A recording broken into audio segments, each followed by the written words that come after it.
Hello and greetings from the Renville County Planter. Tonight we are going to make the unofficial state dish of Texas, chicken fried steak. And it's a recipe where you take a really cheap cut of meat and make it into something very, very flavorful and tender. This recipe comes out of the Good Eats 2 cookbook by Alton Brown. And we will start getting things ready. First thing we're going to do is tenderize the meat. Now you could get cube steak and do this. Save yourself some time, but you never know quite what you're getting that they've actually cubed. This is actually thin sliced beef bottom round. And so the first thing we're going to do is salt and pepper this. I'll demonstrate it on one and then shut the camera off and work on the other ones. So we'll salt it. Give it a good shot of pepper. I like pepper.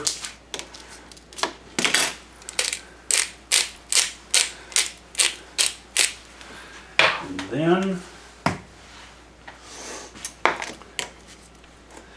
take and drag it through the flour. I will say the one thing I don't like about this recipe is it does make a mess out of your countertop. Now, what we have here is a 48 blade needler. I believe it's made by J Card. Ka-chung, ka-chung, ka-chung. So we are going to actually use this to tenderize the meat. Kind of go around it several times. Sometimes it'll start sticking, so just take and either dip this in flour or just take the piece of meat, put it in the flour again just to keep it from sticking. Now we'll flip it over, do the same on the other side. What this does is cut little holes in all of the connective tissue. Bottom round is a very, there isn't a lot of fat in it. It's kind of a hard working muscle. And so there's a lot of toughness to it, and this will break down the fibers.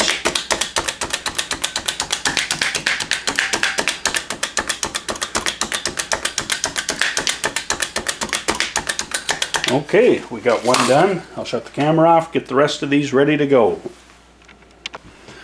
Okay, we have our breading station set up. I got all the meat tenderized and floured. We're going to stick this rack into a 250 degree oven so that as we cook them in batches, we'll have some place to put it. Now the next step, we got 3 farm fresh eggs beaten.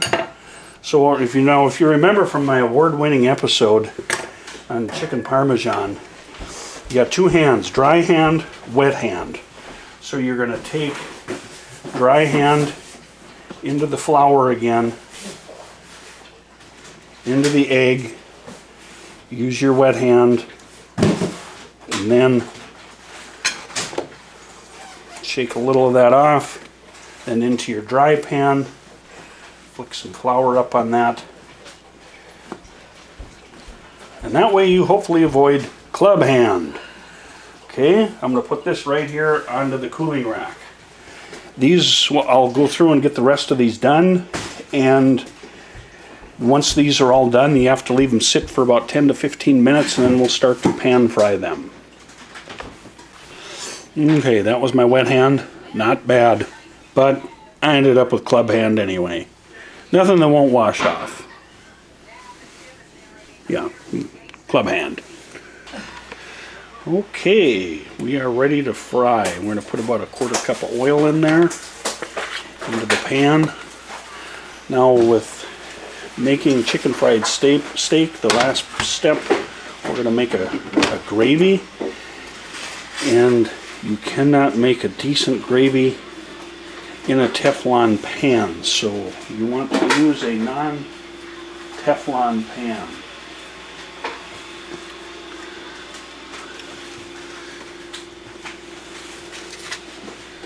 That's getting warm. I'm just going to take a little flour and test it. Oh yeah.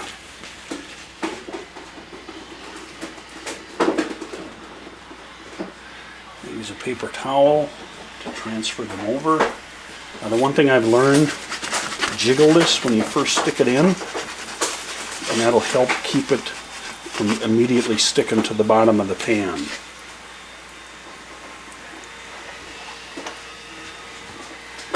I'll do 3 of these at a time.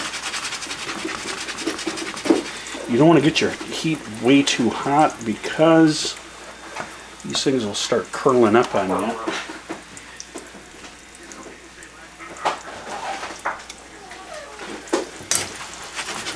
You don't want to overcrowd your pan either. So I'm going to let these go. I'm going to set the timer for about 3.5 minutes. Now, if you don't enjoy the thought of having to wipe grease off of everything in your kitchen, pick one of these up at Gourmet Chef. A little bit is still going to get through there, but pardon my dogs in the background. They're fighting. It'll help keep the splattering to a minimum. Okay, we'll let these go for a while. Okay, we took those about 4.5 minutes. Now, do the flip, make sure you get some oil in there. Shake it. You hear a lot of popping and hissing because of the liquid that came up to the top there. And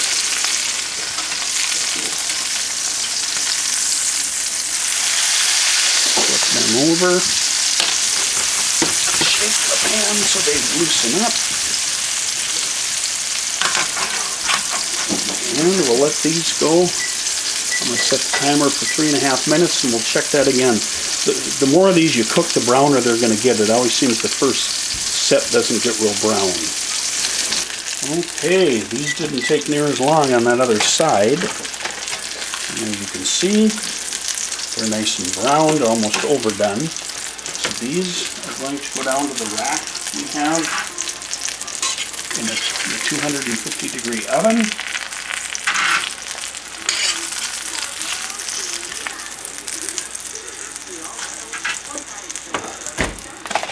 Try to get a little bit of the pan scab out of there.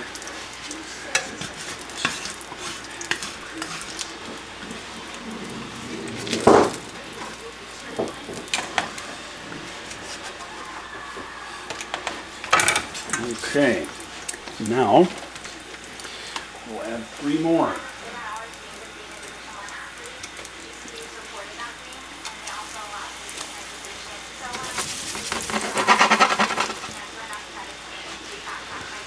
Turn that up a little bit.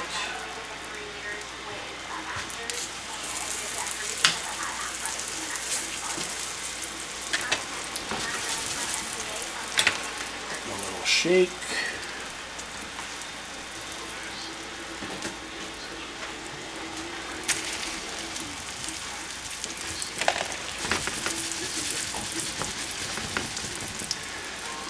Heat up just a little bit. And put that on. We'll set the timer for 3.5 minutes. I wasn't lying to you when I said this is kind of a messy recipe to make. But by golly, it tastes good. Okay, we have all of our meat cooked and browned. Down in the oven.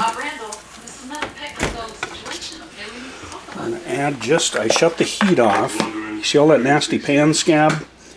French call that fond. And that's going to become part of our sauce. So the next thing we do, 3 tablespoons of the flour we were using for breading. Put that into the pan. I want to cook some of that raw flour paste out of it. And what we are basically making here is a roux. And what do roux do? They thicken stuff. So we'll just with the residual heat of the pan, keep stirring that flour and fat around.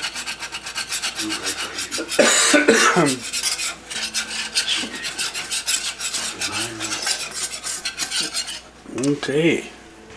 But then after the birth, we'll use a can. I'm going to turn the heat back on again, up on high. I'm using chicken broth. And what this is going to do is deglaze the pan, and all that nasty pan scab is going to become part of our great sauce. Put that up on high.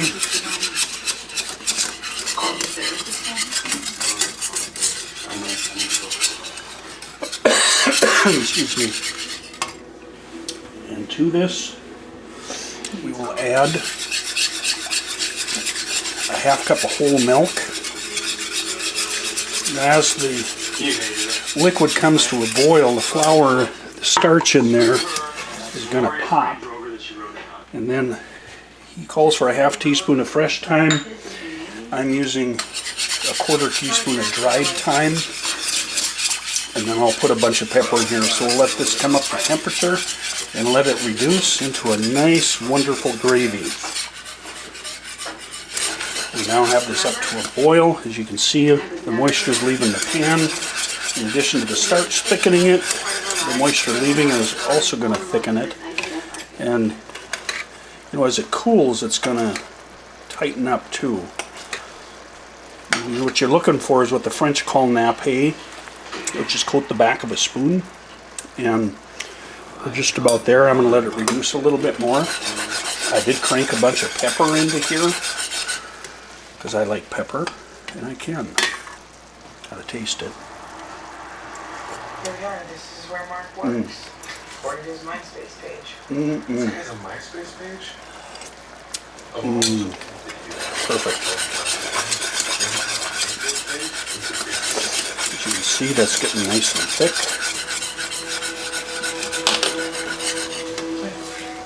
You alright? Yeah. Maybe I should. See, the bubbles are starting to stack a little bit. I think this is done. Because as it cools, it'll also thicken up. So we'll get that off the burner. Now doesn't that look good? Yes. And slowing disability progression in RMS and PPMS. Don't take Ocrevus if you've had a life-threatening allergic reaction to More of that. hepatitis B. Tell your doctor about vaccinations. I present to you as it could come back. chicken fried steak. Yum. This won't last long at our house. I will post the recipe down in the comment section. Don't forget to like, subscribe, and share. Thanks for watching. Bye.